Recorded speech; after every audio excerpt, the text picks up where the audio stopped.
Praise the Lord. Good morning. கர்த்தர் நல்லவர், அவர் கிருபை என்றும் உள்ளது. 1 கொரிந்தியர் 1:9 தம்முடைய குமாரனும் நம்முடைய கர்த்தருமாய் இருக்கிற இயேசு கிறிஸ்துவுடனே ஐக்கியமாய் இருப்பதற்கு உங்களை அழைத்த தேவன் உண்மையுள்ளவர். 1 கொரிந்தியர் 1:9. அப்போஸ்தலனாகிய பவுல் சொல்கிறார், தம்முடைய குமாரனும் நம்முடைய கர்த்தருமாய் இருக்கிற இயேசு கிறிஸ்துவுடனே ஐக்கியமாய் இருப்பதற்கு உங்களை அழைத்த தேவன் உண்மையுள்ளவர் என்று. ஆண்டவரே, நான் என்ன செய்ய சித்தமாய் இருக்கிறீர் என்று கேட்ட பவுலுக்கு கர்த்தர், நீ எழுந்து பட்டணத்துக்குள்ளே போ, நீ செய்ய வேண்டியது அங்கே உனக்கு சொல்லப்படும் என்று சொல்லியதைப் போலவே ஆண்டவராய் இயேசு கிறிஸ்து பவுலுக்கு என்னென்ன சொன்னாரோ பவுல் அதையெல்லாம் செய்தார். பவுல் சொல்வதையெல்லாம் கேட்டு, அதாவது பவுலுடைய ஜெபத்தை கேட்டு அநேக அற்புதங்களையும் அடையாளங்களையும் செய்தார். குறிப்பாக சொல்ல வேண்டும் என்றால், ஆண்டவராய் இயேசு கிறிஸ்துவுடனே ஐக்கியமாய் இருப்பதற்காக சவுல் என்ற பவுல் அழைக்கப்பட்டார். சவுல் என்ற பவுல் ஆண்டவராய் இயேசு கிறிஸ்துவோடு ஐக்கியமாய் இருந்ததால் தேவன் அவரோடு உண்மை உள்ளவராய் இருந்தார். கர்த்தருக்கு பிரியமானவர்களே, கர்த்தர் நம்மை ஏன் அழைத்தார், தெரிந்து கொண்டார் என்றால் நம்மோடு ஐக்கியமாய் இருப்பதற்குத்தான். எல்லோரையும் எல்லாவற்றையும் அவர் தெரிந்திருந்தாலும் ஒரு சிலரை மட்டும்தான் அழைத்திருக்கிறார், தெரிந்து கொண்டிருக்கிறார். எதற்காக என்றால் தேவன் ஐக்கியமாய் இருப்பதற்காக. தேவனோடு ஐக்கியமாய் இருப்பவர்களே தேவனுடைய ஜனங்கள். ஐக்கியமாய் இருக்கிறவனிடத்தில் தேவன் உண்மையுள்ளவராய் இருக்கிறார். ஆபிரகாமோடு, சாராளோடு, மோசேயோடு, யோசேப்போடு, தாவீதோடு என்று இப்படியே கர்த்தரால் தெரிந்து கொள்ளப்பட்ட தாசர்களை சொல்லிக்கொண்டே போகலாம்.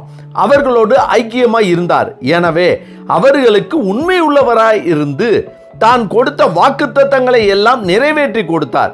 எனவே அவர்கள் தேவனோடு ஐக்கியம் உள்ளவர்களாய், உண்மை உள்ளவர்களாய் இருந்தார்கள்.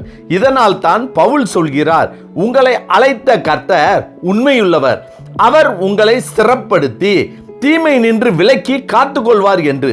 நம்மை அழைத்த, தெரிந்து கொண்ட, நம்மோடு ஐக்கியமாய் இருக்கிற, நம்மிடத்தில் உண்மையாய் இருக்கிற ஆண்டவராய் இயேசு கிறிஸ்து சொல்கிறார், என்னில் நிலைத்திருங்கள், நானும் உங்களில் நிலைத்திருப்பேன். கொடியானது திராட்சை செடியில் நிலைத்திராவிட்டால் அது தானாய் கனி கொடுக்க மாட்டாதது போல நீங்களும் என்னில் நிலைத்திராவிட்டால் கனி கொடுக்க மாட்டீர்கள். நானே திராட்சை செடி, நீங்கள் கொடிகள். ஒருவன் என்னிலும் நான் அவனிலும் நிலைத்திருந்தால் அவன் மிகுந்த கனிகளை கொடுப்பான். என்னை அல்லாமல் உங்களால் ஒன்றும் செய்யக்கூடாது என்று. எனவே சூழ்நிலைகளுக்கு ஏற்றவாறு மாறும் மனிதர்களை விட, தேவைகளுக்காக நம்மோடு ஐக்கியமாக இருக்கும் மனிதர்களை விட, நம்மை தெரிந்து கொண்டு அழைத்து நமக்கு கொடுத்த வாக்குத்தத்தங்களை நிறைவேற்றி நம்மை ஆசீர்வதிக்க உண்மை உள்ளவர்களாய் இருந்து நம்மோடு ஐக்கியமாய் இருக்கும் நம் ஆண்டவராய் இயேசு கிறிஸ்துவோடு அனுதினமும் ஐக்கியமாய் இருப்போம், ஆசீர்வாதமாய் வாழ்வோம். ஆமென். ஜெபிப்போமா.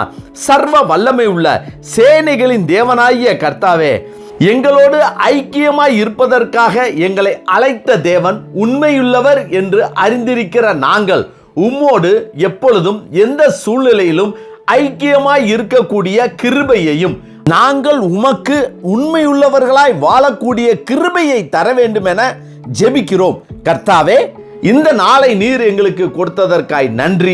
இந்த நாள் முழுவதும் உம்முடைய வல்லமையின் கரம் எங்களோடு கூட இருந்து எங்களை பாதுகாத்து வழி நடத்தி எங்கள் தேவைகளை சந்திக்க வேண்டும் என இயேசு கிறிஸ்துவின் நாமத்தில் ஜெபிக்கிறோம் நல்ல பிதாவே.